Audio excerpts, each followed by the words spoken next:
안녕하세요. 부동산을 쉽게 다양하게 깊이 있게 분석하는 부동산의 비밀입니다. 순수하게 무주택자 입장에서 한번 생각해 보겠습니다. 집을 살 예정이다. 그래도 이 세상에 태어났으면 집 한 채쯤은 내 거 있어야지, 이런 분들. 그리고 집은 필요 없어. 평생 전세나 월세로 나는 살 거야. 이렇게 생각하시는 분들, 이 둘 중에 여러분의 선택은 어떤 걸까요? 집을 살 예정이다를 선택한 분들 중에 다음 질문입니다. 분양을 받거나 기존 집을 살 생각은 있는데 지금 현재 시점의 부동산 가격은 좀 부담이 된다 하시는 분들이 있을 거고, 아니다, 지금 가격이면 나는 아무거나 주워 먹어도 돈이 된다고 생각한다, 이런 생각을 하신 분이 또 있을 겁니다. 이 둘 중에 여러분의 선택은 어떤 걸까? 저는 지금의 부동산 가격은 그게 일반 분양이 됐든 아니면 기존 집을 구축을 매수하는 거든 아직은 부담스러운 가격이다 라고 생각합니다.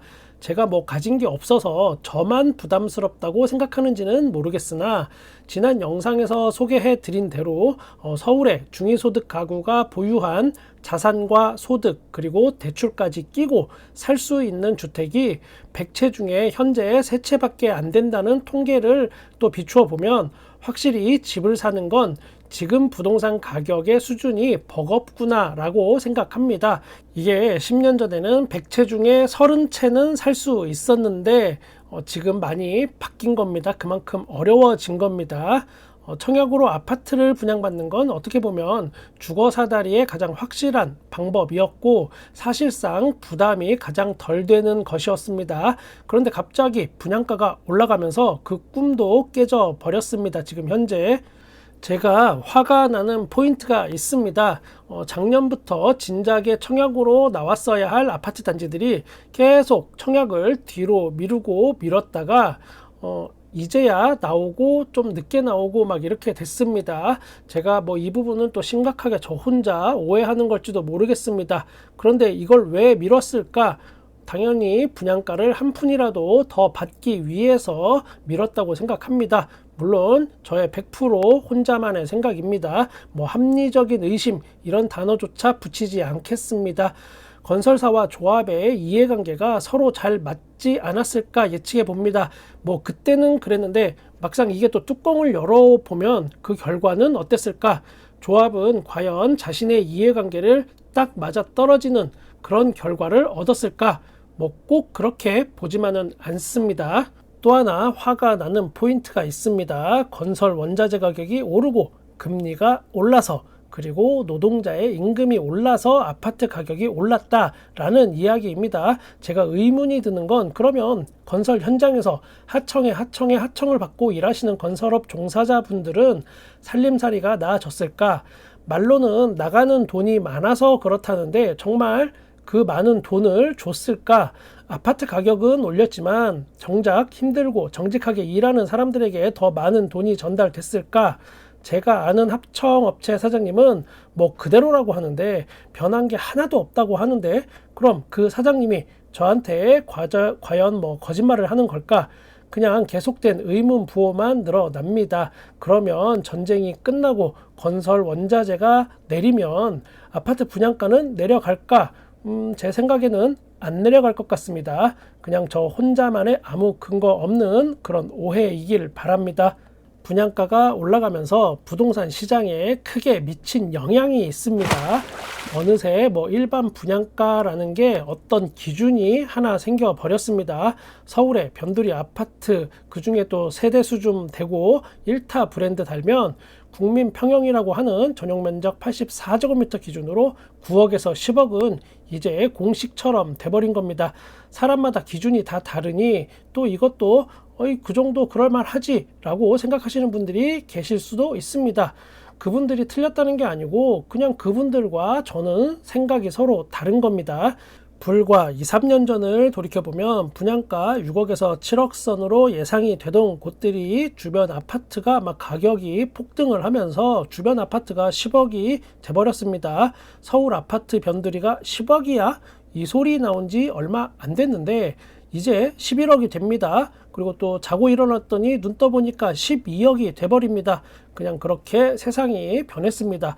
그러다 보니까 로또 분양이라는 말도 여기저기서 막 터져 나왔습니다. 다들 그 로또 분양을 기다렸는데 그 기다림을 100%, 200%, 아니 한 1000%쯤 이용해서 분양가는 10억으로 올려놓은 것이 아닐까 또 한번 제가 크게 오해해 봅니다. 작전은 그럴싸했는데 문제가 이제 덜컥 생겨버렸습니다. 전설적인 복싱 선수 마이크 타이슨이 이런 얘기를 했습니다. Everyone has 아무튼 이런 얘기를 했습니다. 부동산 하락기가 와버린 겁니다. 그러다 보니까 분양가가 10억인데 뭐 여기까지는 시공사와 조합이 꿍짝이 잘 맞았는데 주변의 아파트 가격이 이제 10억 이하로 떨어지는 곳도 나오기 시작합니다. 그러니까 이제 미분양이 걱정되기 시작합니다. 그래서 드디어 둔촌주공 살리기라는 전무후무한 부동산 정책이 한꺼번에 쏟아져 나옵니다. 남들이 이거 너무한 거 아니냐 하면서 항의하고 욕하고 손가락질해도 그런 것쯤은 눈에 들어오지도 않습니다. 나만 잘 살면 되지, 너희 같은 집 없는 서민들은 내 알 바 아니다 라는 생각이 있었는지는 모르겠으나 아무튼 그렇게 흘러갑니다. 결국 분양이 완판이 되고 이제는 공식이 성립됐습니다. 둔촌주공의 레벨은 14억, 서울 변두리는 10억. 비슷한 조건인데 이거보다 낮은 가격이면은 좋은 가격의 일반 분양 뭐 이렇게 돼버렸습니다. 아마 그분들이 원하는 게 이런 부동산의 공식을 새로 세우고 사람들 머릿속에 각인시키는 걸 원했을 겁니다. 그들이 원하는 대로 돼버린 겁니다. 현재까지는. 앞으로는 또 이게 어찌 될지 모를 일이긴 합니다. 이렇게 되면 어떤 결과가 벌어질까? 서울의 부동산 가격의 하락 속도가 늦춰질 수밖에 없습니다. 제가 그동안 꾸준히 말씀드렸던 것 중에 하나가 영끌족은 오히려 집을 잘 못 판다 였습니다. 기회가 와도 팔지 않고 버티기로 노선을 정한 분들이 꽤 많습니다. 내 돈 4억에 또 영끌해서 5억, 뭐 그렇게 해서 9억짜리 집을 샀는데 지금 집값이 하락해서 7억으로 하락했다면 집을 팔았을 경우 2억도 내 손에 안 남습니다. 뭐 취득세, 중개 수수료 등 부가적인 돈까지 나갔고 기회비용까지 사라진 결과가 되니까 그냥 이 악물고 버티게 하는 겁니다. 그러면 매도를 추진하던 분들은 어떤 분들일까? 상대적으로 급하지 않던 분들이 더 많았다고 볼 수 있습니다. 제 체감이 그렇습니다. 이분들 입장에서는 본인의 집과 분양이 완판된 둔촌주공 그리고 또 서울 변두리 아파트 이렇게 서로 쌍방간에 비교를 할 겁니다. 거기에 일단 매도가를 대충 맞춰 놓고 저울질하기 때문에 금매가 나올 확률이 지금은 적어졌습니다. 이게 둔촌주공 완판 그리고 서울 변두리 아파트의 완판 결과입니다. 제 구독자님들 중에는 정말 다양한 분들이 계십니다. 무주택자, 1주택자, 다주택자 등등등 그런 분들과 뭐 어떤 댓글로 교감을 나누다 보니까 어떤 한 컨텐츠를 생산하다가 제가 멈칫하는 것도 사실 있습니다. 자칫 그분들께 상처가 되는 말을 할 때가 있다 보니까 마음이 불편할 때도 있지만 그래도 누군가에게 듣기 좋은 말만 하기보다는 제가 아는 그대로를 전달 드리는 게 맞다고 생각합니다. 그분들이 지금은 댓글을 많이 안 달고 계시지만 꾸준히 시청해 주시고 좋아요도 눌러 주시는 거 다 알고 있습니다. 써니님, 포도님 등등등. 그리고 제가 냉면 먹으러 아직 못 갔습니다. 곧 갈 겁니다. 그나마 제가 다행이라고 생각하는 거는 무주택인데 기존 집을 매수하신 구독자님은 작년 12월, 1월 이때 급매로 매수하신 것 같아서 제가 조금 마음이 놓이긴 합니다. 그리고 분양받으신 분들도 제가 상대적으로 여긴 그래도 길게 보면 좋아요라고 하는 곳에 받으셔서 다행이라고 생각합니다. 저 뭐 샀어요, 아니면 뭐 청약 당첨 어디에 됐어요 이렇게 말씀해 주시는 분들께 제가 이 채널 구독 취소해 주세요 라고 말씀드렸는데 구독 취소 안 하고 계신 것도 다 알고 있습니다. 제가 그분들께 구독 취소해 주세요 이렇게 말씀드린 이유는 아직까지는 부동산 하락이 좀 더 이어질 거라고 저는 보기 때문에 제 영상을 보시면 속상할 수 있으니까 그렇게 말씀드렸던 겁니다. 물론 저는 폭락론자 아니고 부동산은 주식처럼 사이클이 존재하고 그 흐름이 오르고 내리는 거니까 언젠가는 다시 상승하는 시기가 올 것이라고 저도 생각합니다. 집을 사고 팔 때 부동산 흐름에 맞게 또 사고 파는 게 맞다고 보기 때문에 그런 채널이 되는 게 목표입니다. 유튜브로 사람들 끼워내서 좋은 물건 소개시켜 준다고 하고 업체에서 뒷돈 받거나 중개하거나 아니면 요즘 아파트 한물 갔으니까 상가에 투자해 보시죠 이런 거 해서 또 분양 수수료 이런 거 챙기거나 그런 채널은 안 될 겁니다. 또 하나 모아타운 구역에 포함된 빌라 있는데 이거 제가 유료 회원께만 알려드리는 정말 좋은 특급 정보입니다 하면서 또 거기서 뒷돈 받아먹고 그런 짓도 안 할 겁니다. 이런 일을 하는 유튜버들이 아주 극소수이겠지만 실제는 없을 수도 있는데 저 혼자 아주 심각하게 또 오해하는 걸 수도 있습니다. 아무튼 혹시나 있을지도 모르는 이런 유튜브 채널에는 또 공통점이 있습니다.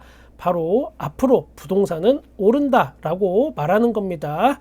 왜일까? 부동산이 오른다라고 계속 주장을 해야 이러한 어떤 투자 권유 이런 게 가능하기 때문입니다. 전체적으로 부동산이 하락한다면 이런 투자 권유나 소개로 뒷돈을 받아 처먹을 수수료를 받기가 어려워지기 때문에 지속적으로 계속 부동산 상승합니다 이 얘기만 하는 겁니다. 서울의 아파트에도 할인 분양이 시작됐습니다. 칸타빌 수유팰리스가 9번째 무순위 청약을 합니다. 기존에는 전용 면적 78제곱미터 같은 경우에는 10억에서 11억 이렇게 됐었는데 이번에는 6억에서 7억 사이 이렇게 해서 35% 할인 분양이 됩니다. 제가 여기 좋으니까 분양 받으세요 이 소리 하는 게 아닙니다. 지금 이걸 보면서 아마 많은 분들이 다양한 생각을 할 수 있습니다. 아마도 아쉬움이 클 수밖에 없습니다. 기존에 완판이 되었던 몇몇 분양 단지들의 또 입장이 생각이 납니다. 이런 표현이 어떤지 모르겠지만 무주택자 입장에서는 다 이긴 경기를 주최 측이 경기에 직접 관여해서 중간에 룰도 바꾸고 편파적으로 판정도 내리고 이렇게 해서 역전패한 기분입니다. 여기서 한 가지 또 지켜봐야 할 게 있습니다. LH에서 19에서 24제곱미터 가구를 매입해 줬습니다. 이때도 언론에서 난리가 났었고 국토부 장관님도 크게 화낸 게 기억이 납니다. 그런데 그때 한국토지주택공사가 매입한 금액은 15% 할인된 금액으로 매입을 했는데 지금 할인 분양하는 금액은 35% 할인된 금액으로 분양을 합니다. 내 집 마련의 길, 분양과 기존 주택 매수 두 가지 갈림길에서 우리는 모두 고민합니다. 그리고 둘 중에 하나는 선택해야 하는 순간이 옵니다. 그때가 언제인지 아무도 정확하게 말할 수는 없지만 나한테 맞는 집을 찾으시는 걸 저는 추천드립니다.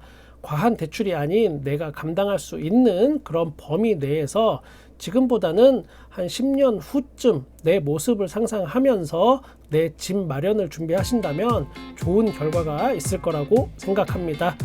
저는 여러분의 부동산에 끝까지 함께 하겠습니다. 구독과 좋아요 감사합니다. 부동산의 비밀이었습니다.